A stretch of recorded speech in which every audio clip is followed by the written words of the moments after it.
Hello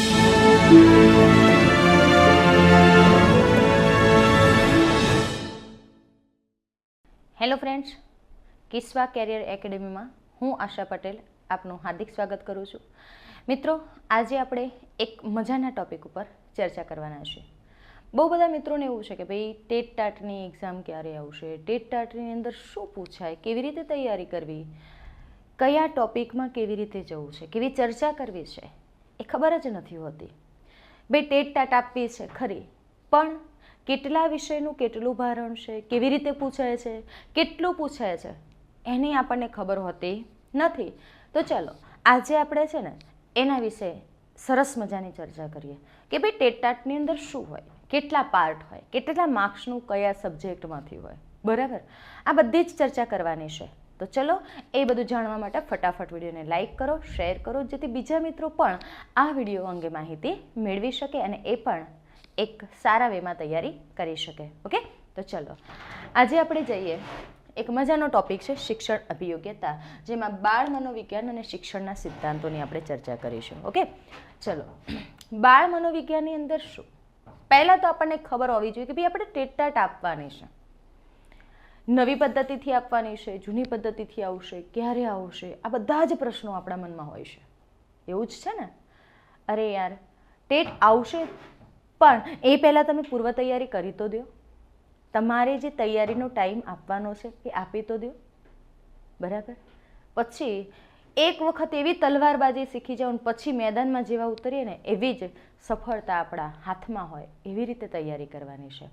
બરાબર, તો ચલો આપણે જોઈએ કે ભાઈ શું પૂછાય છે ટેટ ટાટની અંદર. શું તો મિત્રો આપણને ખબર છે કે ટેટ 1, ટેટ 2, ટાટ 1, ટાટ 2,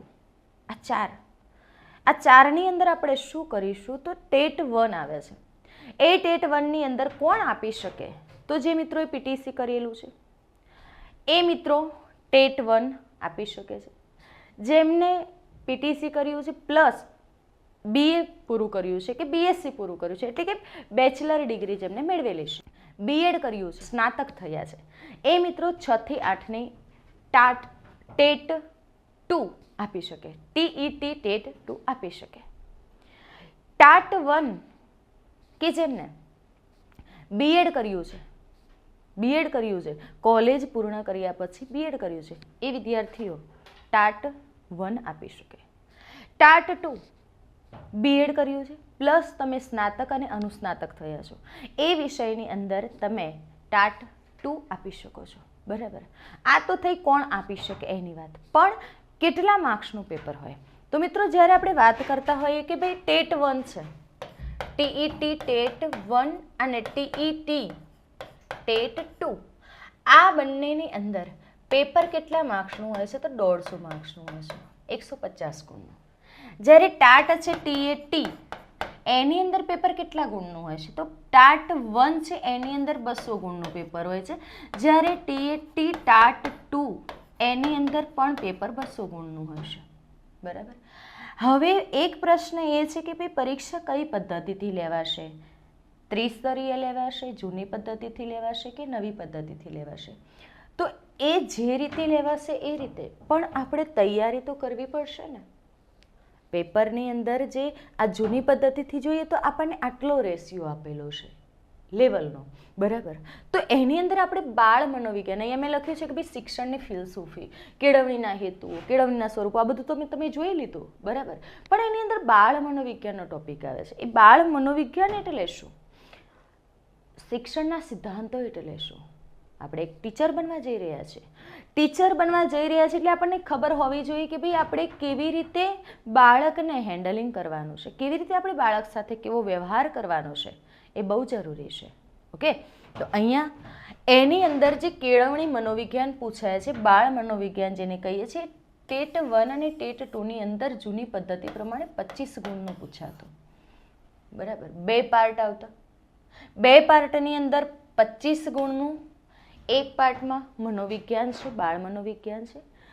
એના પછી ટાટ 1 અને ટાટ 2 છે, તો એની અંદર 40 ગુણનું આવતું હતું બાળ મનોવિજ્ઞાન. હવે આ જે સબ્જેક્ટ છે એને આપણે એવી રીતે તૈયાર કરીએ કે એનો એકે માર્ક્સ આપણી અંદરથી જવો જોઈએ નહીં. જો તમે બાળ મનોવિજ્ઞાન એકદમ સુપર રીતે તૈયાર કરો છો અથવા તો એને એક વખતે સમજી જાઓ છો ત્યારે તમને કોઈ પણ અડચણ નડતી નથી. અને હા, એટલા માટે તો આપણે અહીંયા મળ્યા છીએ કે ભાઈ કંઈક શીખીએ. તો ચલો, મનોવિજ્ઞાનની અંદર બાળ મનોવિજ્ઞાન અને શિક્ષણના સિદ્ધાંતોમાં કેટલા પાર્ટ આવે છે, કયા પાર્ટમાંથી કયો પાર્ટ વાંચો. ખાલી બચાવ પ્રયુક્તિ વાંચી દઈએ તો પૂરું થઈ જશે? વૃદ્ધિ અને વિકાસ વાંચી દઈશું તો પૂરું થઈ જશે? શું આવશે? વર્ગ વ્યવહાર શું છે?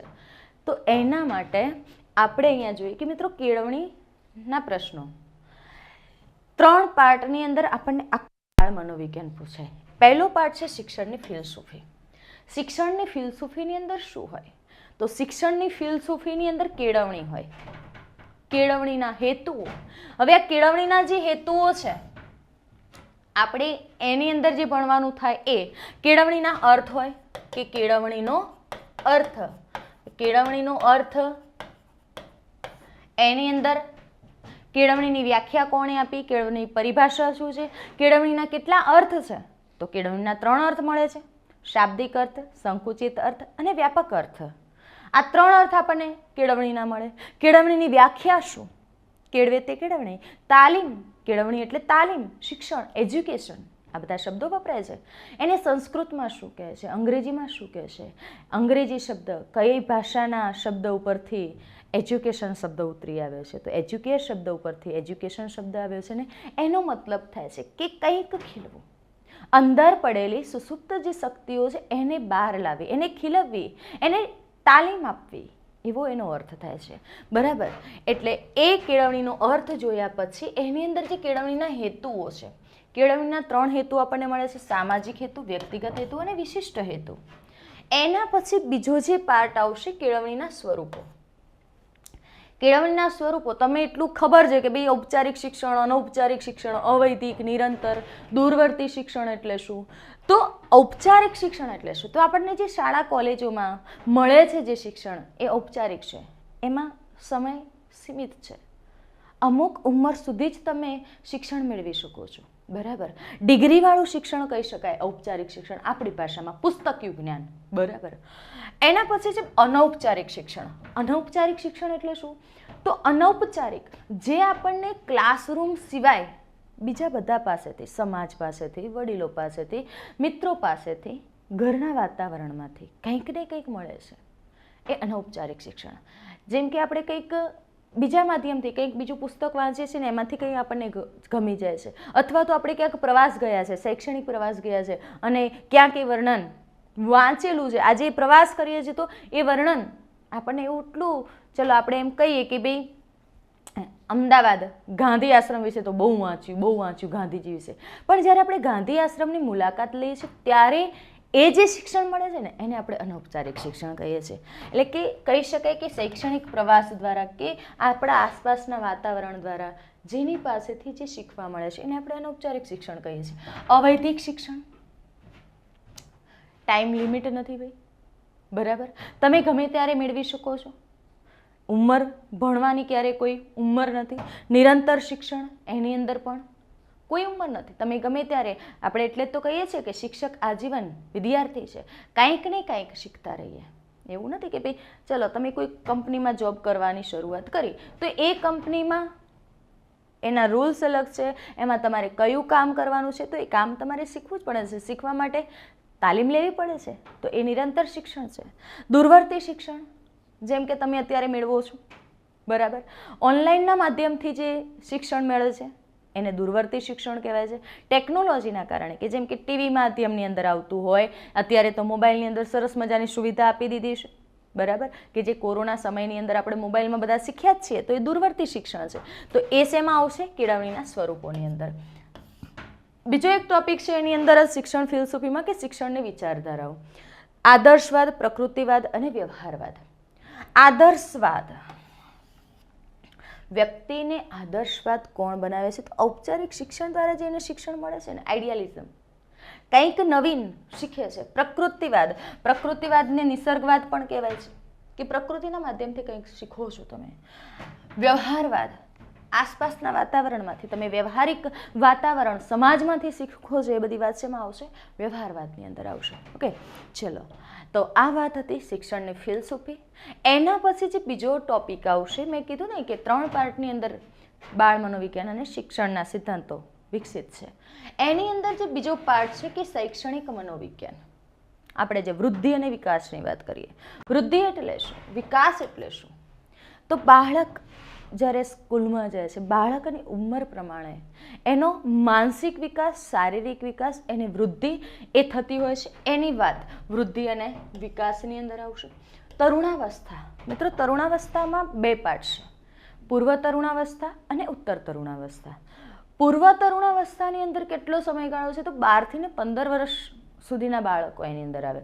જ્યારે ઉત્તર તરુણાવસ્થા છે એમાં 16 થી 18 વર્ષની ઉંમરના બાળકોનો સમાવેશ થાય છે. એમાં 12 થી 15 અને 16 થી 18 વર્ષની વયના બાળકોનો સમાવેશ થાય છે.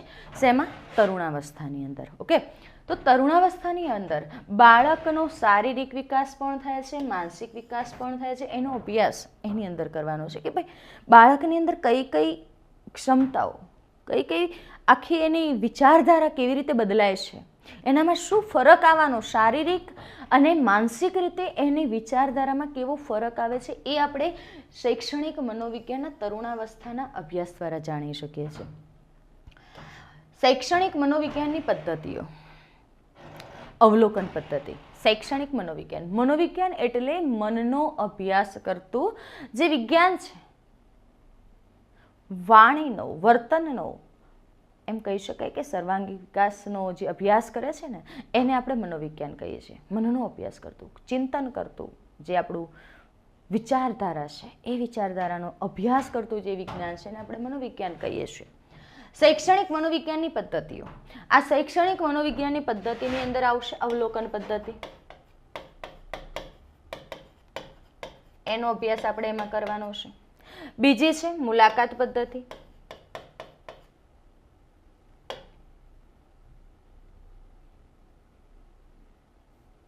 બીજી છે મુલાકાત પદ્ધતિ.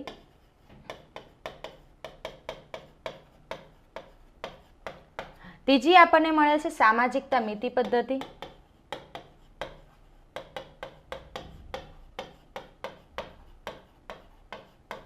એની પછી આપણે એની અંદર જોવાની હોય ભાઈ વ્યાખ્યાન પદ્ધતિ.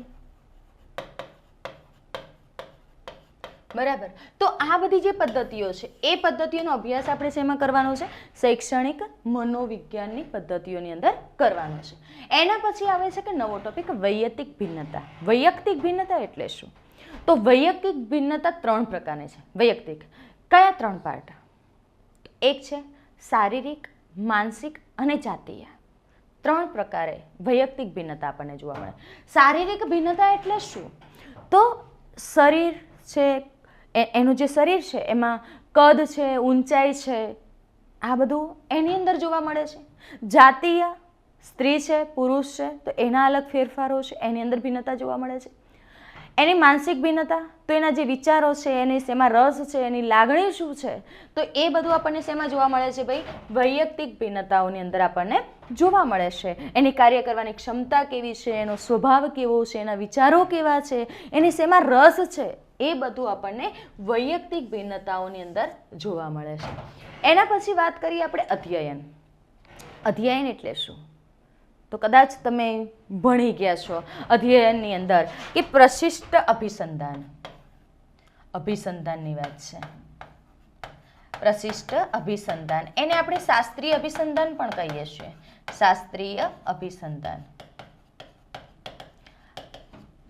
પાવલોવનો જે પ્રયત્ન અને ભૂલ દ્વારા થતો થોર્નડાઇકનો જે સિદ્ધાંત છે એની વાત પણ એની અંદર આવશે. બીજું કે આંતરસૂઝ દ્વારા અધ્યયન, કારક અભિસંધાન. તો આ જે બધી વાત છે એ બધી શેમાં આવશે ભાઈ? અધ્યયનની અંદર આપણે એ બધી વાત કરવાની છે કે અનુકરણાત્મક શિક્ષણ છે, અનુકરણથી પણ બાળક શીખે છે. અનુકરણાત્મક અધ્યયન છે.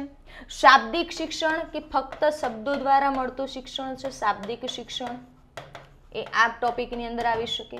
બુદ્ધિ. બુદ્ધિ એટલે શું? બુદ્ધિ એટલે વિચાર. બાળકનો બુદ્ધિઆંક કેટલો છે, કેવો બુદ્ધિઆંક છે, એ બધી વાત શેમાં કરવાની છે ભાઈ? બુદ્ધિમાં કરવાની છે. બરાબર. એના પછી જે વાત છે કે ભાઈ બુદ્ધિની અંદર બીજું કહી શકાય કે બાળકની અંદર એની બુદ્ધિ કસોટી એની ભાષાકીય છે, તાર્કિક રીતે વિચારે છે કે દૈહિક રીતે એનું શરીર ગતિલક્ષી એનો વિકાસ છે, એ બધી જ વાત શેની અંદર થશે ભાઈ? બુદ્ધિની અંદર આપણે કરવી પડશે. બચાવ પ્રયુક્તિઓ, આજે જે આપણે ટોપિક ભણવાનો છે એ છે બચાવ પ્રયુક્તિઓ કે ભાઈ ક્ષતિપૂર્તિ શું છે, યૌક્તિકીકરણ શું છે. બચાવ પ્રયુક્તિ એટલે શું? તો પોતાનાથી જે કામ થયું છે એના બીજા ઉપર ઢોળી દેવાનું. જેમ કે હું ફેલ થઈ છું તો એમ કહી દેવાનું કે ભાઈ બીજા ઉપર ઢોળી દેવાનું, બચાવ કરવાનો કે એ તો શિક્ષક ચા પીધા વગર બેઠા છે ને એટલે મને માર્ક્સ ઓછા આપ્યા છે. બરાબર, મેં તો સરસ જ લખ્યું, તે તો શિક્ષકને હું ગમતી નહીં ને એટલે મને માર્ક્સ ઓછા આપ્યા છે. આ જે વસ્તુ કરે છે ને એને આપણે શું કહીએ છીએ? બચાવ પ્રયુક્તિ. કે આપણે કંઈક ને કંઈક આપણો કંઈક ગુનો છે તો કંઈક ને કંઈક માટે આપણે શું કરીએ છીએ? આપણો બચાવ કરીએ છીએ. બરાબર. પ્રેરણા, પ્રેરણાની અંદર આપણે કહી શકીએ ભાઈ મેસ્લોનો સિદ્ધાંત, એમ કહી શકાય કે અબ્રાહમ મેસ્લોનો જે માનવ પ્રેરણાનો સિદ્ધાંત છે. પ્રેરણા એટલે કોઈની પાસેથી આપણને મળતું શિક્ષણ, એને આપણે શું કહીએ છીએ? પ્રેરણા કહીએ છીએ. એના પછી આપણે જોવાનું છે કે વિશિષ્ટ બાળકો. વિશિષ્ટ બાળકોની અંદર જે વાત કરવાની છે કે ભાઈ બાળકમાં એનો બુદ્ધિઆંક કેટલો છે, એ જડ છે, કેવું છે, એના વિશિષ્ટ બાળકો કઈ રીતે અલગ પડે છે, બાળકને કઈ કેટેગરીમાં મૂકવું, એનો બુદ્ધિઆંક કેટલો છે, એ બધી વાત શેમાં થશે ભાઈ? વિશિષ્ટ બાળકોની અંદર. કે જડ છે, મહામૂર્ખ છે, પ્રશિષ્ટ છે, આ બાળકો એમાં જોવાના છે ભાઈ એનો શારીરિક વિકાસ કેવો છે, એ બધું જ શારીરિક કે માનસિક વિકાસ એ કેવો છે, તો એ બધું શેમાં જોવા મળશે ભાઈ? વિશિષ્ટ બાળકોની અંદર. એના પછીનો જે ટોપિક છે વ્યક્તિત્વ. બાળકનું કેવું વ્યક્તિત્વ છે. બરાબર, એની ચર્ચા આપણે એની અંદર કરવી પડશે. વ્યક્તિત્વની અંદર વ્યક્તિત્વ એટલે કહી શકાય કે ભાઈ એના જે મનોવલણો છે, એની જે પર્સનાલિટી છે. વ્યક્તિત્વ એટલે પર્સનાલિટી. કેવી રીતે એની વિચારધારા છે. ફર્સ્ટ ઇમ્પ્રેશન જે લાસ્ટ ઇમ્પ્રેશન આપણે કહીએ છીએ કે ભાઈ કોઈ જગ્યાએ આપણે ગયા હોય ને તો આપણે કેવી રીતે ઊભા રહીએ છીએ, કેવી રીતે કોઈની સાથે વાત કરીએ છીએ, કોઈ બોલે છે તો આપણે કેવી રીતે સાંભળીએ છીએ અથવા તો કોઈને બોલવાનો મોકો જ નથી આપતા. પર્સનાલિટી, પર્સોના શબ્દ ઉપરથી પર્સનાલિટી શબ્દ ઉતરી આવ્યો છે. બરાબર, તો એ પર્સનાલિટી શું છે? વ્યક્તિત્વ. તો વ્યક્તિત્વના વિચારો, એ બધી જ ચર્ચા આપણે કયા ટોપિકમાં શીખવાની છે ભાઈ? વ્યક્તિત્વ. ઘણી જગ્યાએ તો મિત્રો વ્યક્તિત્વના ક્લાસ પણ ચાલતા હોય છે કે પર્સનાલિટી ડેવલપમેન્ટ. બરાબર, તો એ વ્યક્તિત્વની વાત શેમાં આવશે? શૈક્ષણિક મનોવિજ્ઞાન. રસ મનોવલણ, વ્યક્તિનું મનોવલણ કેવું છે, એની અભિરુચિ શેમાં છે, એ શું વિચારે છે, એનો શેમાં રસ છે, એ બધી જ વાત શેમાં થશે? રસ મનોવલણની અંદર. અભિયોગ્યતા, એ યોગ્ય છે કે નહીં, શેના માટે એનું મનોવલણ જન્મથી માંડીને એ શીખતો આવ્યો છે, તો એને એમાં શેમાં રસ છે, બાળકના રસને જુઓ, કેળવો, પછી એની આગળ વિચારો. બરાબર, એના પછીનો જે ટોપિક છે અભિયોગ્યતા, એની અંદર પણ આપણે ચર્ચા કરવાની છે. આગળ આપણે વાત કરીએ તો આ બીજો પાર્ટ છે કે એની અંદર તમારે આટલા ટોપિક ભણવાના થાય. એના પછી ત્રીજો જે પાર્ટ છે વર્ગ વ્યવહાર અને મૂલ્યાંકન. વર્ગ વ્યવહાર, વર્ગમાં બાળકે કેવું વર્તન કરવું, શિક્ષકે કેવું વર્તન કરવું, બાળક એને ક્લાસની અંદર બાળક કંઈ ટીખળ કરે છે અથવા તો ગૃહ કાર્ય નથી કરતું તો એ બાળકની સાથે શિક્ષકે કેવો વ્યવહાર કરવો, કેવી રીતે એની જે સમસ્યા છે એને કેવી રીતે સમજવી, એના પ્રશ્નોનું નિરાકરણ કેવી રીતે લાવવું, એને ટીચિંગ કાર્ય કેવી રીતે કરવું, એને કેવી રીતે ભણાવવું, કેવી રીતે વાળવું, કેવી રીતે એને જ્ઞાન આપવું. બરાબર, એ બધી જ વાત શેમાં આવશે? વર્ગ વ્યવહાર અને મૂલ્યાંકન. એમાં વર્ગ વ્યવહારમાં મૂલ્યાંકન એ સતત ચાલતી પ્રક્રિયા છે. સર્વગ્રાહી મૂલ્યાંકન અને સતત મૂલ્યાંકન એ બધી વાત આમાં થશે. શિક્ષણ અને ટેકનોલોજી, બાળકને દ્રશ્ય શ્રાવ્યના માધ્યમો દ્વારા શિક્ષણ આપવું, કેવી રીતે શિક્ષણ આપવાથી બાળક આપણી સાથે આત્મીયતા કેળવીને એ વર્ગમાં રહી શકે છે, એને કેવી રીતે શિક્ષણ આપવું, એ વાત બધી શિક્ષણ અને ટેકનોલોજીની અંદર થાય છે. ફક્ત એને પુસ્તકિયું જ્ઞાન આપવું કે ભાઈ કોઈક કવિતા છે, કોઈ વાર્તા છે, તો એ શિક્ષક વાર્તાને રસપ્રદ બનાવવા માટે કંઈક લઈ આવે ચિત્ર, તો એનાથી એને તરત સમજાય કે ભાઈ આ વાર્તાની અંદર આવું કહેવા માંગે છે.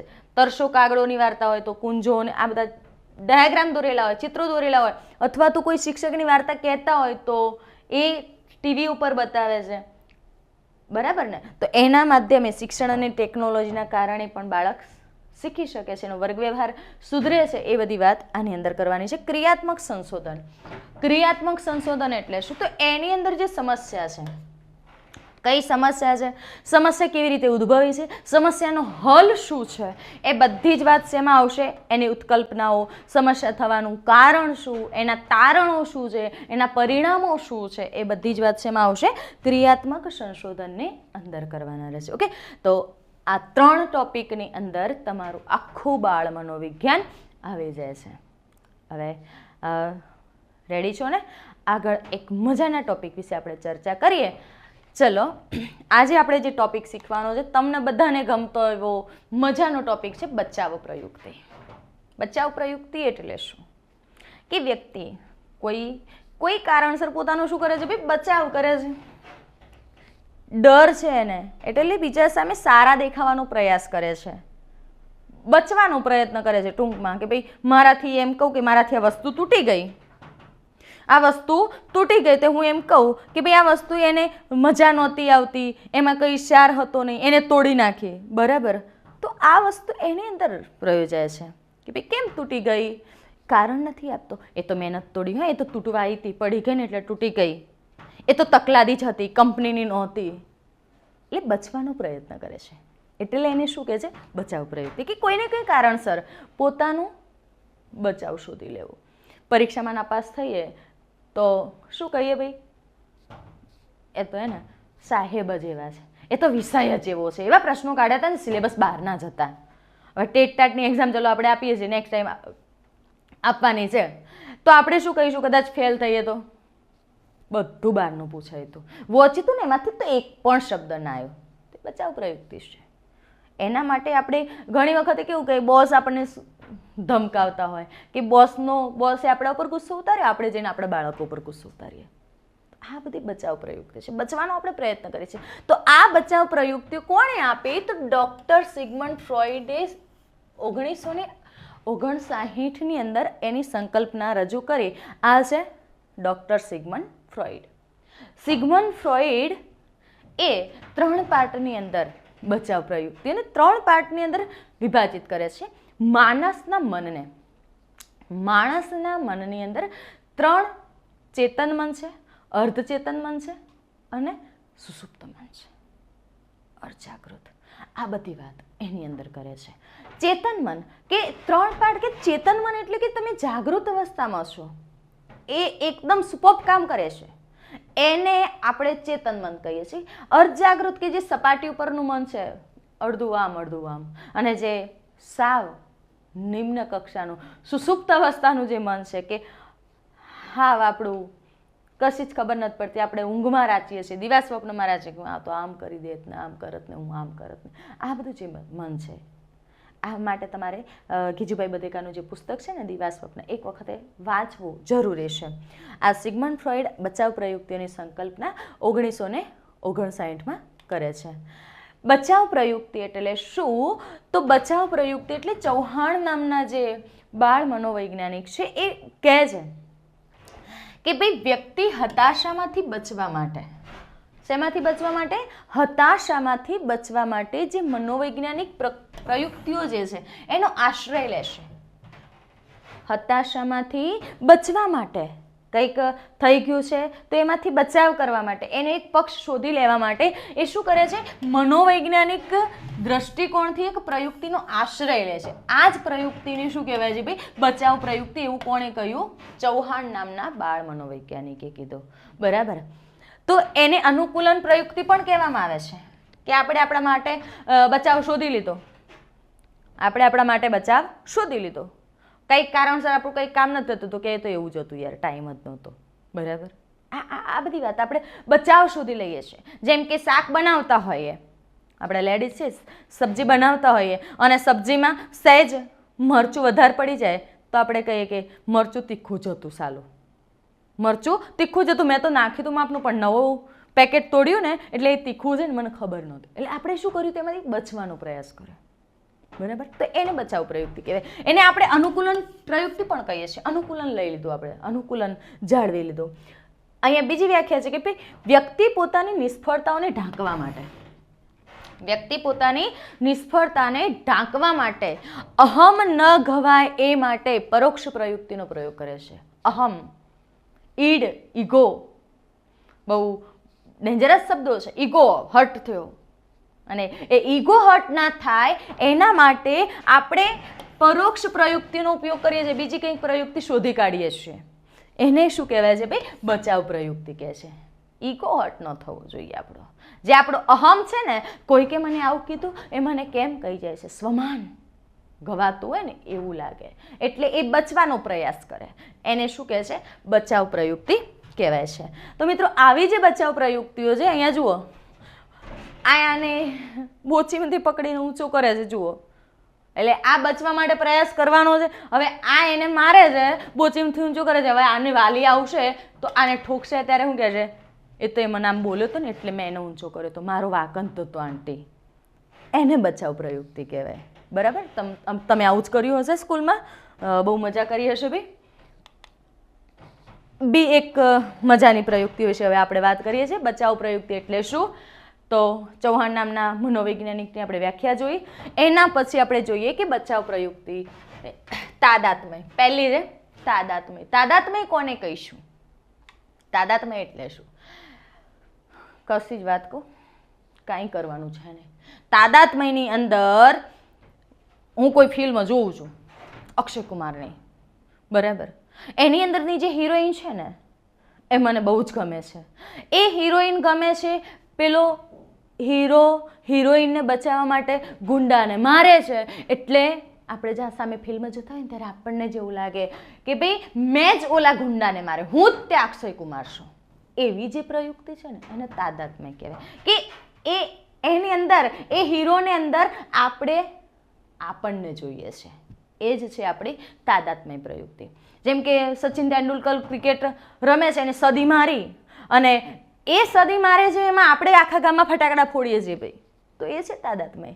એ આપણે જીત્યા ને એવી ખુશી અનુભવીએ છીએ, બરાબર, એ છે તાદાત્મ્ય. એની ખુશીમાં આપણે ખુશી વ્યક્ત કરી દઈએ છીએ. જોઈએ અહીંયા શું કહેવા માંગે છે, એવું જ છે ને કંઈક. જુઓ કે વ્યક્તિ કોઈ અન્ય વ્યક્તિ સાથે એકાત્મ ભાવ અનુભવે છે. એના લાઈફનો હીરો હોય. વ્યક્તિ કોઈ અન્ય વ્યક્તિ સાથે એકાત્મ ભાવ અનુભવે છે ત્યારે તે તાદાત્મ્ય અનુભવે છે. જુઓ અહીંયા શું કહે છે કે અક્ષય કુમાર ફિલ્મમાં વિલનને મારે છે. કોને મારે છે? વિલનને મારે છે. એ જોઈને રમેશ પોતે વિલનને મારે છે એવી ખુશી અનુભવે છે. રમેશ, મારા સાથે તો રમેશ અને મહેશ કાયમી હોય ભાઈ. જુઓ અહીંયા અક્ષય કુમાર આને મારે છે ને તો એવું લાગે કે હું જ એને મારું છું, મારલા. ઘણી વખત તમે ગુજરાતી પિક્ચર જોતા હોય ને ભાઈ, મૈયરમાં મનુડું નથી લાગતું ને નરેશ કનોડિયા અને ફિરોઝ ઈરાનીનું પિક્ચર આવે ને ત્યારે જૂનામાં તો બહુ આવું થતું ભાઈ. એક જ ટીવી હોય અને આખું ઘર ભર્યું હોય, ત્યારે ફિરોઝ ઈરાની લૂંટવા આવે ને બધાને, ત્યારે ઘરડી ડોશીઓ બધી બેઠી હોય ને બોલે, નરેશ કનોડિયા આવે ને ઘોડો લઈને તબડીક ત્યારે ડોશીઓ બોલે, હું કે ખબર? હું તો મત કરું, માર લે સાલન માર. એવો મજો ચખાડ કે એને આવું બોલે, એવું જ બોલે ને.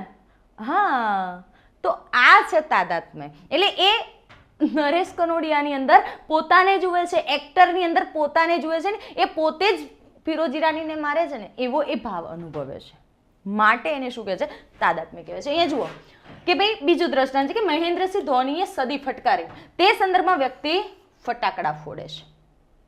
જોજો અહીંયા એની જે ખુશી થઈ ને, જીતે છે આમ ખુશી થઈ ને, એટલે આપણે ફટાકડા ફોડીએ. આખો જે જોવા બેઠી હોય ને ઓડિયન્સ, એ બધા ઊભા થઈ જાય, તાળીઓ પાડી, વાહ વાહ વાહ, મેં સદી ફટકારી, એવું લાગે એમને, અને એ ફટાકડા ફોડે. તો આ જે પ્રયુક્તિ છે એ પ્રયુક્તિને શું કહેવાય છે ભાઈ? તાદાત્મ્ય પ્રયુક્તિ કહેવાય છે. ડન.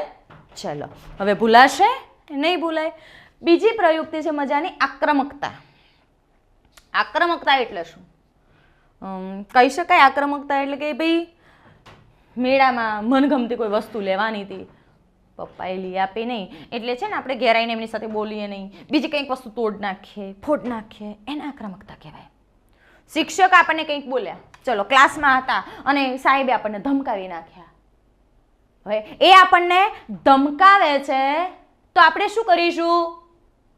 ચોપડી ફાડીશું, ગુસ્સો કરીશું, બીજાને મારીશું, એવું જ કરીએ ને તો એ આક્રમકતા છે. જો અહીંયા કે પોતાના કાર્યમાં જ્યારે કોઈ વ્યક્તિની જરૂરિયાત ન સંતોષાય, પોતાના કાર્યમાં વ્યક્તિની જરૂરિયાત ન સંતોષાય કે ઈચ્છા પૂર્તિ ન થાય ત્યારે વ્યક્તિ શું બની જાય છે? આક્રમક બને છે અને પોતાનો ગુસ્સો વ્યક્ત કરે છે. ઘણીવાર હોય ને તો આમ ગુસ્સો ચડાવીને ચોપડી છૂટી ફેંકે,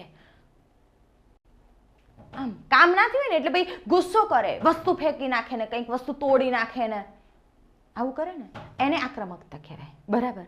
હા, તો એ જે છે એ આક્રમકતા છે. જેમ કે ભારત પાકિસ્તાન મેચ દરમિયાન વ્યક્તિ પોતાની ફેવરેટ ટીમ, અહીંયા તમે જોઈ શકો, જુઓ મેં લીધું છે દ્રષ્ટાંત, મજાનું છે વિડીયો, તમને જોઈને આશ્ચર્યચકિત થશે કે ભારત પાકિસ્તાન મેચ દરમિયાન વ્યક્તિની પોતાની ફેવરેટ ટીમ હારી જાય અને તે વિરોધી ટીમને પ્રશંસકો સામે ઝપાઝપી કરવા લાગે. ચૂંટણી આવે એટલે આપણે શું કરીએ ભાઈ?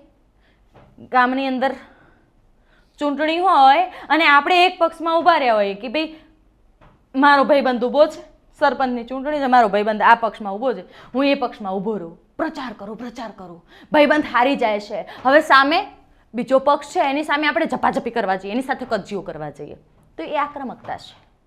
એને શું કહે છે? આક્રમકતા કહે છે. અહીંયા જુઓ, શિક્ષક આને મારે છે એટલે આ શું કરે છે? એની ચોપડીઓ ફાડી નાખે છે, એનો ગુસ્સો ત્યાં વ્યક્ત કરે છે, એ આક્રમકતા છે. જોઈએ દ્રષ્ટાંત શું કહે છે. બીજું દ્રષ્ટાંત જોઈએ કે ભાઈ મેળામાં બાળકની મનગમતી વસ્તુને સ્થાને અન્ય વસ્તુ ખરીદી આપીએ ત્યારે બાળક આક્રમક બનીને પોતાનો ભાવ દર્શાવે છે. એને માગ્યું હોય કે ભાઈ મારે આ ગેમ લેવી છે, આ પઝલ લેવી છે, એટલે પપ્પા કે પઝલ રહેવા દે ને બેટા, આ ચાલશે, આ લઈ લે ને, થોડું સસ્તું છે. ત્યારે એ બાળક ગમતી નથી, એને તો પઝલ જ લેવી હતી, એને વિમાન નહોતું ગમતું, ગાડી નહોતી ગમતી, એટલે પેલું બાળક છે ને ભાઈ ઘેર આવીને રમે નહીં ને નાખી દે ને ખીજાઈ જાય, તો એ આક્રમકતા છે. બરાબર? તો આક્રમકતા એટલે પોતાના કોઈ કાર્યમાં જ્યારે વ્યક્તિની જરૂરિયાત ન સંતોષાય કે ઈચ્છા પૂર્તિ ન થાય ત્યારે વ્યક્તિ આક્રમક બને છે અને પોતાનો ગુસ્સો તે વ્યક્ત કરે છે, એને આક્રમકતા કહેવાય છે.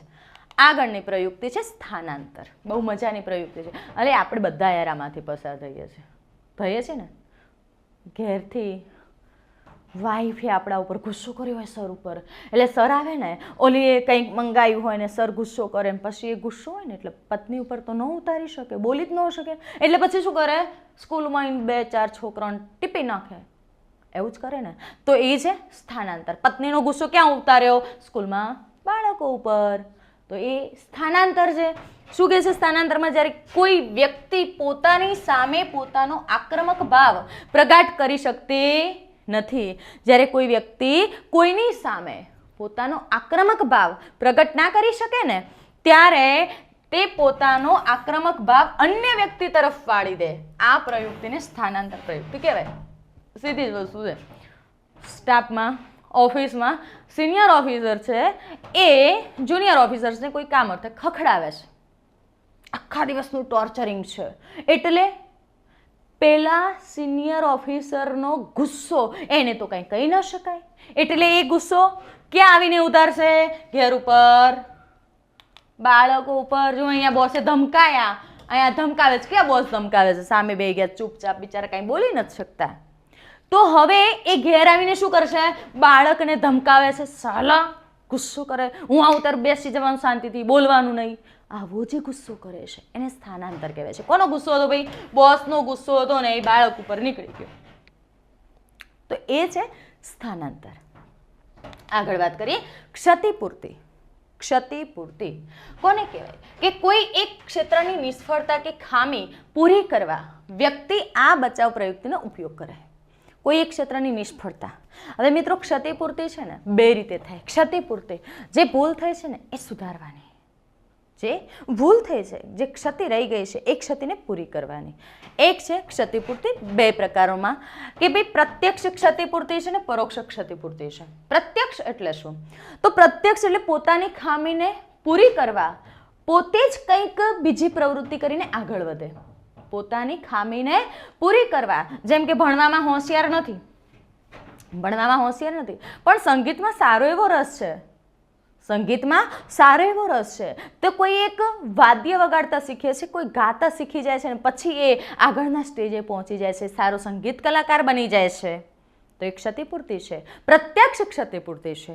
જેમ કે કોઈ અકસ્માત થાય છે, તમે અપંગના ઓજસ્વીઓ પાઠ વાંચ્યો હશે, કે જેમ કે એ વિદ્યાર્થી છે, જે બાળક છે ને લકવાગ્રસ્ત થઈ જાય છે, એને ડૉક્ટરે પેરેલિસિસ થાય છે, લકવાગ્રસ્ત બાળક થઈ જાય છે પોલિયોના કારણે, અપંગના ઓજસની વાત કરું તો એની અંદર જે આ બાળક છે ને, ડૉક્ટરે તો સાવ આશા મૂકી જ દીધી છે, પણ એની અંદર જે હોંસલો છે ને એટલો બધો છે અને એ સપોર્ટ કરે છે એની માતા. ડૉક્ટરે પણ આશા છોડી દીધી છે કે આ બાળક પથારી વશ જ રહેશે, એ ક્યારેય ઊભો થઈને ચાલી નહીં શકે, પણ એના પ્રયાસથી, એની મમ્મીના પ્રયાસથી, એની હિંમતના કારણે એ બાળક ચાલતો થાય છે. પહેલાં તો જે સાયકલ આવે છે બેસીને ચલાવવાની, એ સાયકલમાં જાય છે અને પછી તો એ એની મમ્મીને કહે છે કે આજે બેટા ઓલિમ્પિકની અંદર ઊંચી કૂદ છે, તો એ જોવા માટે જાય છે. એટલે મનમાં ગાંઠ બાંધે છે કે હું તો અપંગ છું પણ હું આ કરી શકું છું. હવે તો એ સ્કૂલમાં ગયો નથી એટલે ભણી શકતો નથી, પણ એ કહે છે મારે એવોર્ડ જીતવો છે, ઊંચી કૂદમાં મને રસ છે, એટલે કહે છે કે હવેનો કૂદકો હું ઊંચો કૂદકો હું લગાવીશ. અને પછી એ બાળક એટલો બધો પ્રયાસ કરે છે કે એક વખતે એ રેકોર્ડ તોડે છે, વિશ્વમાં સૌ પ્રથમ આવે છે ઊંચી કૂદની અંદર. બરાબર ને? હા, આ વાત છે ત્યાં ક્ષતિપૂર્તિ, પ્રત્યક્ષ ક્ષતિપૂર્તિ.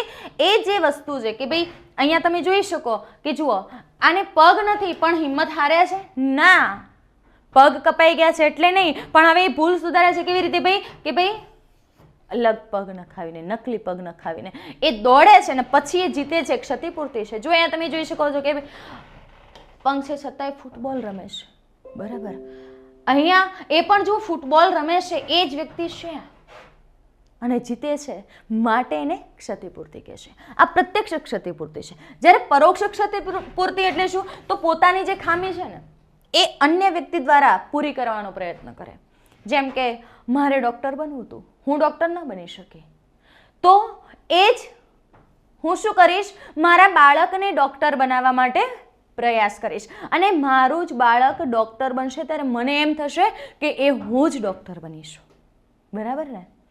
તમે આવા ઘણા બધા માતા પિતા જોયા હશે કે ભાઈ એમને કંઈક કરવું હતું, એમને ટીચર બનવું હતું, એમને ભણવું હતું, પણ એમને ભણવા મળ્યું નથી. ત્યારે એ શું કરશે? એમનું સપનું એમના બાળકમાં પૂરું થતું જોશે. એ છે પરોક્ષ ક્ષતિપૂર્તિ.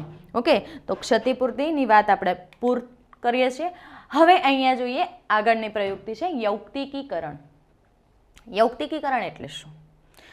તો આપણે કહીએ ને કે મીઠા લીંબુ, ખાટી દ્રાક્ષ મળ્યું નથી તો કાંઈ નહીં, શિયાળ દ્રાક્ષ ખાવા જાય છે, મળતી નથી તો કે ચાલ ને ખાટી છે યાર, આવું વિચારે. એને યૌક્તિકીકરણ કહેવાય. વ્યક્તિ સાચાના બદલે સારા કારણો આપે, સ્વીકારી ન લે, સાચાના બદલે જે સાચું છે એને સ્વીકારી નથી લેતું પણ સારા કારણો આપે, એને યૌક્તિકીકરણ કહેવાય છે. જુઓ કે ભાઈ બહુ ભણેલ, એક્ઝામ્પલ સરસ મજાનું આપો કે બહુ ભણેલ સુંદર છોકરી સાથે લગ્ન કરવા ઈચ્છનાર જે વ્યક્તિ છે ને એને એ છોકરી સાથે લગ્ન થતા નથી, એટલે શું વિચારે ખબર છે? બહુ ભણેલી છોકરી સાથે લગ્ન ન કરાય, એ આપણા ઘરે આવીને કામ ન કરે, રસોઈ ન બનાવે, આપણને તો ભાઈ આવી જ ગમે, એટલે ત્યાં એ સ્વીકારી લીધું. સાચું હતું એના બદલે એને શું કારણ આપ્યું? સારું કારણ આપ્યું. સ્વીકારી લીધું, માની લેવાની વાત, ગમે કે ન ગમે માની લેવાની વાત ને પછી એ જ સ્વીકારી લેવું, એને કહેવાય યૌક્તિકીકરણ. જુઓ શું કહે છે? ભણેલ, બહુ ભણેલ અને સુંદર છોકરી સાથે લગ્ન કરવાની ઈચ્છા રાખનાર વ્યક્તિને આવી છોકરી ન મળે ત્યારે મારે તો એવી છોકરી સાથે લગ્ન કરવા જ નહોતા. બહુ ભણેલ છોકરીઓને ઘરકામ કે રસોઈ બરાબર આવડતી નથી. માટે એને શું કહેવાય છે ભાઈ? યૌક્તિકીકરણ. એના બે પેટા પ્રકાર પડે છે, એક ખાટી દ્રાક્ષ અને મીઠા લીંબુ. જો અહીંયા લગ્ન તો કરવા હતા પણ મનગમતી છોકરી ન મળે ને એટલે શું વિચારે? સારો ભણેલો હોય ને એ કામ ન કરે, આપણા ઘેર પોણી ન ભરે, એના કરતાં આપણે તો આવી છોકરી સારી. બરાબર? એટલે આપણે એવું કહેતા હોઈએ. ખાટી દ્રાક્ષ કે જે વસ્તુ ન મળે તે ખરાબ છે, ખોટી છે, આ તો સારી નથી. આ એ જો શિયાળ એવું જ કરે છે ને, ખાટી છે. દ્રાક્ષ ખાવી છે, પહોંચાતી નથી. અરે એને ખાધી હોય તો ખબર પડે ને તે મીઠી છે, એટલે પછી પહોંચાય નહીં, 2-3 કૂદકા મારે ને પછી પહોંચાય નહીં, એટલે કે દ્રાક્ષ ખાટી છે. બરાબર? એના પછી જો આપણે દ્રષ્ટાંત જો કે જૂની શિયાળની વાર્તા મુજબ આપણે જોઈએ કે દ્રાક્ષ સુધી પહોંચી ન શકાયું એટલે શું કહે છે ભાઈ? શિયાળે કીધું કે દ્રાક્ષ ખાટી છે ને ત્યાંથી ચાલતું થયું. મીઠા લીંબુ. મીઠા લીંબુ એટલે જે મળ્યું છે એનો સ્વીકાર કરી લેવાનો. એમ હા મારા માટે સારું જ છે એ યોગ્ય સાબિત કરી દેવું, એને શું કહેવાય? મીઠા લીંબુ. બરાબર? ચલો, જેમ કે ભાગ કે નસીબમાં પોતાને ન ગમતી વ્યક્તિ વસ્તુ આવી જાય તો આપણે શું કરીએ?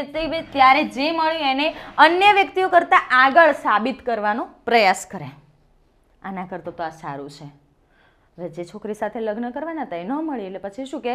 સારું એ ના આવી, એ આવ્યો જ ન તો મારા ઘેર આના જેમ કામ ન કરત, મારે તો આ સરસ છે એવું બતાવે ને એને યૌક્તિકીકરણ કહેવાય. મીઠા લીંબુ. આપણે ઓનલાઈનની જમાનાની આપણે વાત કરતા હોય કે ભાઈ ઓનલાઈન મોબાઈલ ફોન મંગાવ્યો હોય, આપણે ઓનલાઈન મંગાવીએ, એમાં અમુક ફીચર ન મળ્યા હોય કે ભાઈ આ ભાઈબંધનામાં છે પણ આપણામાં નથી મળ્યું, એટલે પછી આપણે શું કરીએ? સ્વીકારી લઈએ. મારામાં તો મસ્ત ફીચર છે ભાઈ, આવો ફોન તું ક્યાંય હોય જ નહીં, અલા તું લાવી દે ને આવો ફોન, એટલે એને લાવવાની વાત કરીએ. બરાબર? એ શું કહે છે? ઓનલાઈન મોબાઈલ ફોન મંગાવ્યો હોય અને તેમાં એકાદ ફીચર ખૂટતું હોય ને તો વ્યક્તિ પોતાના મિત્રોને ફોનના સારા ફીચર્સ અંગે સમજાવવા લાગે છે, આના ફાયદા સમજાવવા લાગે. ભાઈ જો આ છે તું એ આવો મંગાય, એવી વાત કરે, એને કહેવાય મીઠા લીંબુ. આગળની પ્રયુક્તિ છે પ્રક્ષેપણ પ્રયુક્તિ. પ્રક્ષેપણ જ્યારે વ્યક્તિ પોતાની પ્રતિષ્ઠા કે મોભો જાળવી રાખવા માટે, શું કહે છે? પોતાની પ્રતિષ્ઠા કે મોભો જાળવી રાખવા માટે પોતાની ખામી કે દોષોને અન્ય ઉપર ઢોળી દે એને શું કહેવાય? પ્રક્ષેપણ. બીજા ઉપર ઢોળી દે. આવું બહુ જ ચાલે હો ભાઈ. બીજાના ઉપર પધરાઈ જ દેવાનું, સીધે સીધું આપણા માથે રાખવાનું જ નહીં. દડો ફેંકતા હોય, ગેમ રમતા હોય ને આપણે પેલી દડા ફેંકને, અને પછી આપણી પાસે મ્યુઝિક બંધ ન થઈ જાય ફેંકી દઈએ, એને કહેવાય પ્રક્ષેપણ. બરાબર? પરીક્ષામાં નાપાસ થનાર વિદ્યાર્થી, જોજો બહુ મસ્ત દ્રષ્ટાંત લીધું છે મેં. પરીક્ષામાં નાપાસ થનાર વિદ્યાર્થી શિક્ષકને તેનું પેપર બરાબર ન તપાસવાનું કારણ આગળ ધરે. એ કે કેમ નપાસ થયો? સાહેબે ચા પીધા વગર જ બેઠા હતા એટલે પેપર હરખું ચેક કર્યું જ નહોતું. આને કહેવાય પ્રક્ષેપણ. બીજા ઉપર આક્ષેપ આપી દે, બીજા ઉપર ઢોળી નાખવું, એને શું કહેવાય? પ્રક્ષેપણ. ચણાનું શાક સરખું ન બને, આપણે ચણાનું શાક બનાવતા હોય, ચણાનું શાક સરખું ના બને તે એવા પ્રસંગે આપણે શું કહીએ કે ભાઈ રસોઈયો ચણાની જાત કે ત્યાંનું પાણી સારું ન હોવાનું વાત કરે.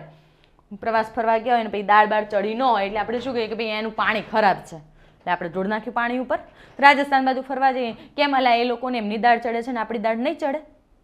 પણ ઉતાવળ છે, કંઈક ભૂલના કારણે એની દાળ ચડી નથી, ત્યારે શું કહે છે? ભાઈ પાણી ખરાબ છે, બીજા ઉપર ઢોળી દેવાની વાત છે, એને શું કહેવાય છે? પ્રક્ષેપણ કહેવાય છે.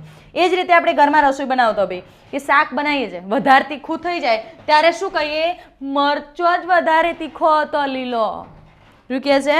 લીલો મરચો જ તીખો આવી ગયો તો, આવું કારણ રજૂ કરે. ખીચડી બનાવવાની હોય કે ભાઈ ભાત મૂકવા છે, ખીચડી મૂકવી છે, પાણી વધારે પડી ગયું ને તો શું કે? ચોખાઈ પાણી પીધું જ ના. આ વખત દાળ છે ને નવી આવી લાગે છે, પાણી બહુ પીધું જ ના, નવા બનીને રોધે ને એટલે આવું થયું, તો બીજા ઉપર ઢોળી નાખે, એને પ્રક્ષેપણ કહેવાય. આ એક સાહજિક પ્રક્રિયા છે, બધાનામાં જોવા મળે. જુઓ અહીંયા શિક્ષક ભણાવતા હોય, કંઈક ભૂલ કરતા હોય ને એટલે પછી આપણે કહીએ કે ભાઈ સાહેબે જ બરાબર ભણાવ્યું નહોતું.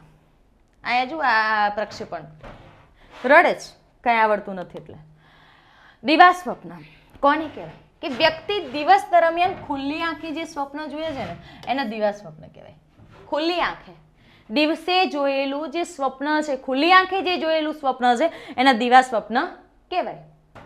કલ્પના કરે, વિહાર કરે, કલ્પનામાં આમ ખોવાઈ જાય, અને એવો તો ખોવાઈ જાય જાણે કે સિમ્પલ વસ્તુ કે ભાઈ પરીક્ષામાં સારા માર્ક્સ આવે છે, રમેશ પહેલા નંબરે પાસ થાય છે, તો આપણે પણ એક વિચારમાં પહોંચી જઈએ કે ભાઈ હું પહેલા નંબરે પાસ છું, મારો નંબર આવી ગયો, હું પાસ થઈ ગયો, અને એ જે વિચારોમાં ખોવાઈ જઈએ ને એને દિવા સ્વપ્ન કહેવાય. જુઓ કે જ્યારે વાસ્તવિક પરિસ્થિતિમાં વ્યક્તિ ઈચ્છા પૂર્તિ ન થાય ત્યારે કાલ્પનિક દુનિયામાં ઈચ્છા પૂર્તિ પૂર્ણ કર્યાનો આનંદ અનુભવે, એને શું કહેવાય છે?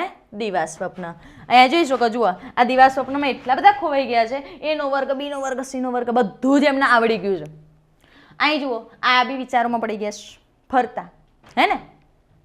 તો ક્રિકેટ મેચમાં ભાગ લેનાર વ્યક્તિ ઘણીવાર મેચના આગળના કે પછીના દિવસોમાં પોતે જ સદી માર્યાની હોય એવી હેટ્રિક કે વિકેટ્સ મેળવી લીધી એવી કલ્પનાઓ કરીને આનંદ મેળવતી હોય છે. એને આપણે કદાચ એવો ખ્યાલ હોય છે એને કે સદી મારી શકે એમ કે હેટ્રિક વિકેટ્સ મેળવી શકવા હજુ સક્ષમ બન્યો નથી. આથી પોતાની કાલ્પનિક દુનિયામાં એ રાચે જાય છે, અને જે કાલ્પનિક દુનિયામાં રાચે છે એવું માનીને પોતે આનંદિત થાય છે કે ભાઈ હું જ ક્રિકેટ જીતીશ, મારે જ રનમાં રહી ગયા, મારે જ સદી પૂરી થઈ ગઈ. આને શું કહેવાય છે? દિવા સ્વપ્ન. કાંઈ કર્યું છે નહીં. આગળની પ્રયુક્તિ જોઈએ.